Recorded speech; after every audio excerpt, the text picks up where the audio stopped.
Hello दोस्तों, आज हम CTS-DDM के 005 के बारे में बात करेंगे। इसमें जब कभी आपके पास कोई पुराना डाटा होता है और उसको नए डाटा में कन्वर्ट करना होता है, तो उस केसेस में आपको काफ़ी परेशानी रहती है। पैक एंड गो करना पड़ता है, फिर उसका डाटा चेंज करते हैं।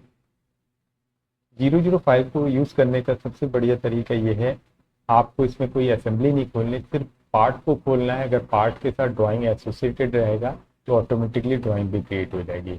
अब जैसे P001 मान लीजिए कोई पुरानी ड्राइंग है और इसको मुझे एक नई ड्राइंग में कन्वर्ट करना है, जिसको मैं लेगेसी मूवमेंट भी कह सकता हूँ।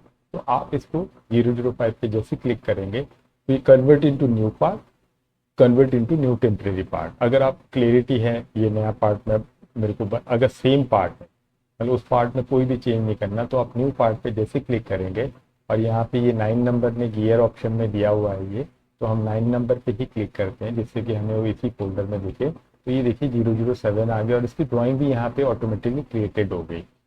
अब 007 आ गया। अब यहाँ पे जो ड्राइंग आपको दिख रही है वो 007 ही है। इसको अगर आप क्लिक करेंगे और ओपन ड्राइंग करेंगे तो ये 007 वाली ही ड्राइंग खुलने वाली। ये देखिए P007 जैसे मैंने इस पर क्लिक किया तो यहाँ पे ये आ रहा है। अब इसी को मेरे को टेम्परेरी, अब अगर सेम ड्राइंग नहीं है, उसमें कुछ चेंजेस कर रहे हैं, आप कोई नई ड्राइंग बना रहे हैं, तो आपने क्या करना है, फिर आप उसको टेम्परेरी नंबर, आप टेम्परेरी नंबर दे सकते हैं। तो आप इस पर जैसे क्लिक करेंगे तो ये टेम्परेरी फोल्डर में जाएगा। तो आपने इसको टेम्परेरी किया तो टेम्परेरी फोल्डर में गया, ये temporary working folder, temporary part, guarding, hydraulic, ये जो 4 नंबर फाइल आपकी क्रिएट हो गई।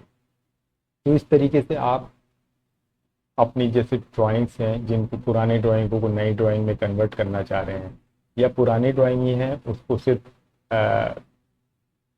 टेम्परेरी पार्ट क्रिएट करना है, अभी आपको पता नहीं है, उसमें कुछ चेंजेस करने पड़ेंगे, तो आप इस तरीके से इस 005 को यूज़ कर सकते हैं विदाउट ओपनिंग एनी ड्राइंग और assembly. Thank you very much.